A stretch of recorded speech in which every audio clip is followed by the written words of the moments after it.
J'espère que vous allez bien, on se retrouve comme toujours dans cette cave, ça fait plaisir, je pense qu'on va la renommer cette cave, on va l'appeler la cave à ballon. On se retrouve aujourd'hui pour une vidéo, ça peut paraître bizarre, on parle de cave à ballon alors qu'on est en train de montrer des canots à confetti, mais tu vas très vite comprendre pourquoi. Donc on va parler dans cette vidéo, ça va être très simple, on va parler du coup des canots à confetti, comment ça fonctionne, énormément de personnes qui ne savent pas comment ça fonctionne et c'est pas quelque chose que j'invente. À chaque fois qu'on demande aux personnes justement en caisse, est-ce que vous savez comment ça fonctionne les canots à confetti, tu as des personnes qui disent pas du tout, tu as d'autres personnes qui disent je pense, et enfin tu as les dernières personnes qui te disent oui on sait comment ça marche, on leur donne le canot à confetti, on leur dit est-ce que vous pouvez nous montrer pour être sûr au cas où, pour pas que justement vous vous plantez, et ils se plantent. Voilà, c'est aussi simple que ça. Ils ont la bonne technique mais ils ont pas le bon pivotement des mains, si tu vois ce que je veux dire. Tu vois le mouvement, t'as capté le mouvement. Le bon mouvement des mains pour faire que le canot à confetti, il éclate. Oh, tu pensais à quoi, toi? Commençons par le début. Alors, vous allez avoir différents types de canots à confetti. Vous allez avoir différentes tailles de canots à confetti. Vous allez avoir différents modèles de confetti à l'intérieur de votre canot à confetti. Aujourd'hui, moi, je vais vous présenter et je vais vous parler des canots à confetti que nous, on vend. Je ne vais pas parler de choses que je ne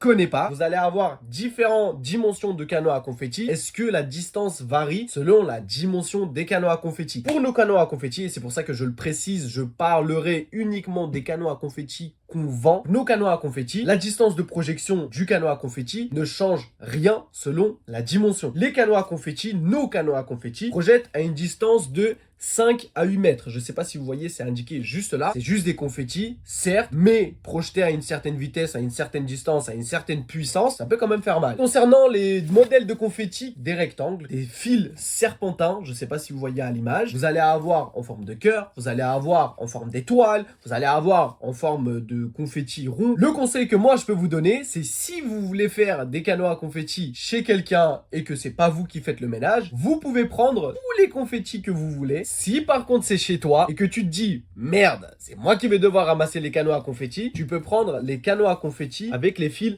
serpentins de 1 mètre. Donc forcément, une fois que tu éclates ton canot à confetti, tu viens, tu attrapes les confettis. Vraiment, tu les attrapes vraiment comme ça, tu vois. Et tu prends et tu jettes à la poubelle. C'est aussi simple que ça. T'as pas besoin de passer le balai, l'aspirateur. Le confetti, il est là, il reste collé au parquet ou au carrelage. C'est une galère. T'en retrouves 3 mois après sous le canapé. Je te vois, t'es en train d'hocher la tête en mode ouais, c'est vrai, ouais, t'as raison.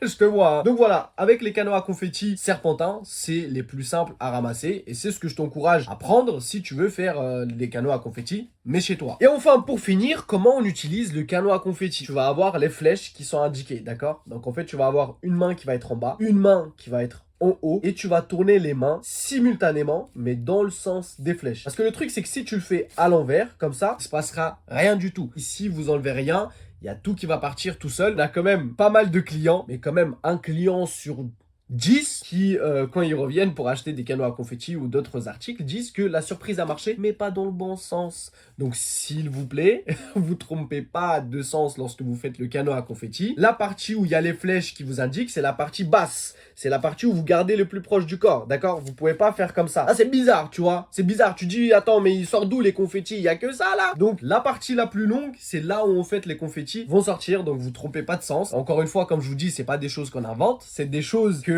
les clients viennent et nous racontent. C'est assez drôle et c'est pour ça qu'on préfère vous prévenir. J'espère que vous avez apprécié cette vidéo sur les canots à confetti. N'hésitez pas à liker, n'hésitez pas à poser des questions si vous avez des questions. On se dit à la prochaine dans du coup la cave à ballon. Allez, peace.